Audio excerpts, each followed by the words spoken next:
Hi everyone, I am Rebecca from ChemKnits, and today I'm actually dyeing Knit Pick Swish roving, this 100% superwash merino wool roving, for the very first time, but I'm doing it for some leave no dye behind fiber, and I'll talk a little bit more in a moment about what I'm going to be talking about. So at some point there'll be an actual official review, but that's not today. I had a leftover dye bath after a live stream that had tons of acid, tons of warm water. I added the roving in and it soaked up that water so fast. I struggled to get all 100 grams of the fiber into our pan. But my plan was to have things warm here on my hot plate and then to layer on some leftover dye stalks, sort of randomly watercolor-esque, dyeing by feel with leftovers to create some beautiful fiber that could be spun into something new. And while I'm doing this, I wanted to talk about my mom. My mom died last summer and it was really recently her birthday, and so at one point I planned to even share a video on her birthday of me just talking about her and reflecting and using this yarn dyeing as an opportunity to express what I'm feeling a little bit through color, even though I'm not pulling colors based on what I feel about with my mom. I'm using leftover dyes here, but I wanted to just think about my mom. My whole life, people told me I looked just like my mom, and I do. I look a scary amount like my mom. We sound alike, our personalities are very similar, and just like me, she laughed. And I think it's her laugh that I miss the most. But if I were to describe my mom in just a couple words, it would probably be warm hugs, laughter, because that's how I see her. If you wanted to ask my mom what she wanted to do on vacation, wherever we were going, she didn't really care about the actual activity necessarily, as much as that we were doing something that we could do all together. And at times, I don't know how much I appreciated that, but now with, my own kids and everything, I do. And I really appreciate that my kids have had a very strong relationship with my mom. I wish we had all had more time with her, but I also have to know that I can be happy that they will remember her and the love that she had for them. And so that is a blessing. My mom was very dedicated to her family, but she was also dedicated to her community.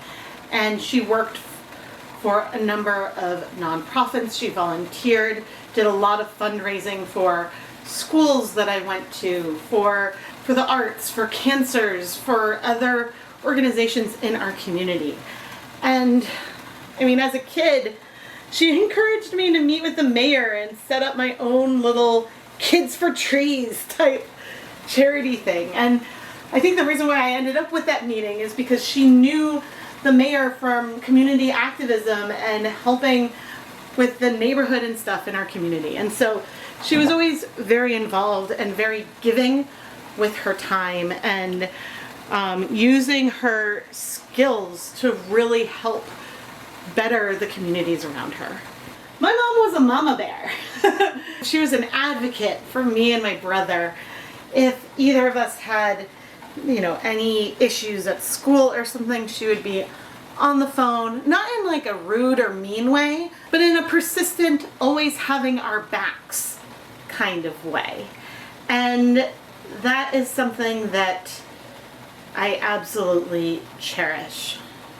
All these things I cherish. I guess, it's weird. It was hard to have New Year's happen and enter a year knowing my mom wasn't going to be a part of it. That is something that has been really challenging for me to articulate to people, and so I don't have the best words to describe that feeling, but I'm realizing that I know other people who are feeling very similarly with New Year's and wanting to celebrate a new beginning and everything, but also just feeling this huge emptiness and sense of loss, knowing that this is the first year of my life that I can't hear my mom, talk to my mom, hug my mom, hear her laughter.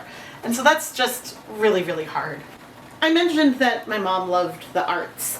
And she worked on the board of a gallery for many years and did a lot of fundraising for this organization. And she was always really, really supportive of my journey as an artist.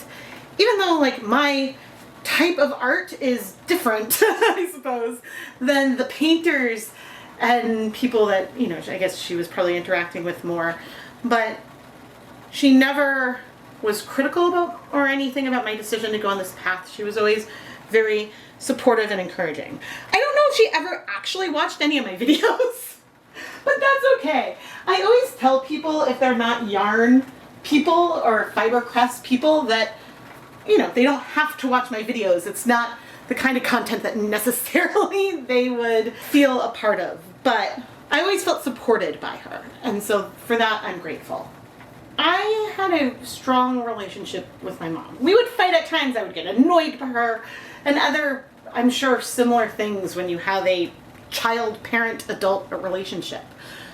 But she was also the one that if I was going on a walk to the mailbox to drop off packages, if I wasn't going to be playing Pokemon Go, I would call her and just talk about nothing for the 20-minute walk or whatever that I was doing. If I was walking to pick up the kids from school, I'd call her. And this goes as far back to when I was in college, and I started college in 2002. So that was oh my gosh, over 20 years ago, right? And my very first month in college, this was back in the day when we had a cell phone plan. You had a limited number of minutes that you could use in a month. But if you waited and you talked after, maybe at the time it was 9 p.m. or 7 p.m. If you talked at night, then those were free, but it was during the daytime minutes that you had an allotment for. Well, my first month with a cell phone, I went way over my allotted minute time. My parents weren't thrilled because the phone bill was much bigger than they expected. But then we took a look at who I was calling and who I was talking to. And almost all of those minutes were me calling and talking to my mom. Because similar to how as an adult walking somewhere, I might call her and chat, in college, if I was walking somewhere, I would just call her and talk to her. And, you know, it was a way for me to connect with her, because if I wasn't in the process of heading from point A to point B, I likely was busy doing something else. And so I guess I just took every opportunity I could to interact with her and talk to her. And so not having her there as someone who there doesn't need to be a reason for me to call her, she would just be there, right? It's hard to not be able to have that right now. So as I'm sitting here just talking, not even at the camera, beside the camera, waiting with the fiber in the pan, it's waiting, I haven't added any color yet. But all I can think right now is fiber and yarn sometimes, it's like a new year. It's a new beginning, because when you're about to dye it, you have that blank canvas and you're going to transform it into something different. But with unspun fiber, it still will have its next new beginning when inevitably it goes up in my Etsy shop and someone purchases it. They have a new beginning as they start to spin it, and then another new beginning as they use that yarn in a project. And so something about that really kind of feels awesome as I'm going through all these different feelings. And more, with the exception of like dealing with my mom's birthday, which was really hard, but more and more I'm finding I can feel more normal and go through the motions and do regular sort of work things. I absolutely find peace in playing with color, and I guess it's also cathartic to be doing a project here with a lot of different random colors, just sort of pouring them onto this fiber, not knowing where the fiber is going to go, not knowing what the finished fiber is going to look like. Because, I don't know, I guess dyeing by feel like this and using colors like this, it's very much like life. Like we're all making it up as we go along, right? And I don't know, something about this is what I needed to do today, and it feels really, really good. Now as I'm about to wash this fiber and crossing fingers that there's no bleeding, the fiber is completely cool. I let it heat for 30 minutes after adding the last bit of dye, and I'm now washing it gently in cool water. But I want to thank you for listening to me and giving me this chance to just share a little bit of who I am. And I remember I filmed something fairly similar to this when my grandfather passed.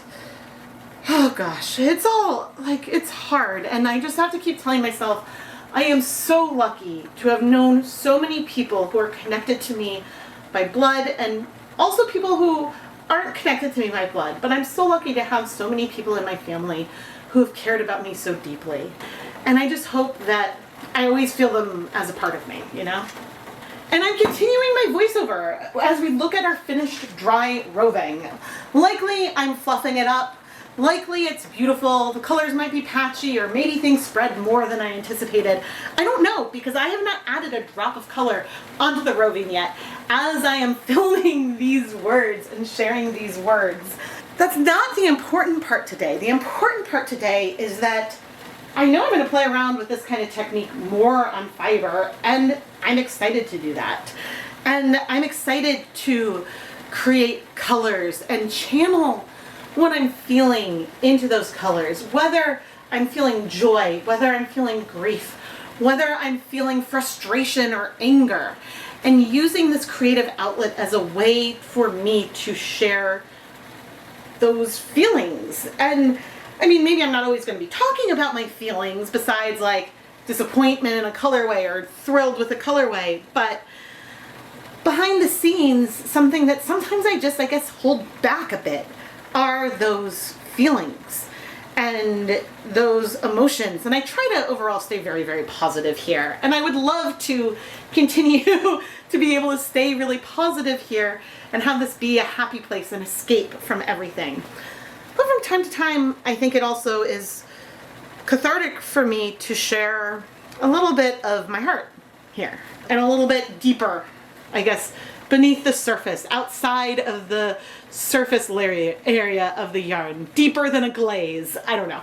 I'm trying metaphors, it's not working, but I'm smiling, and that is wonderful. I am smiling, and I am feeling excited to go and start adding drops of color onto this yarn. This feels like a really weird place to just end the video, but I also want to put on my gloves and go start dyeing this roving. So I guess I will just leave it with thank you so much for watching.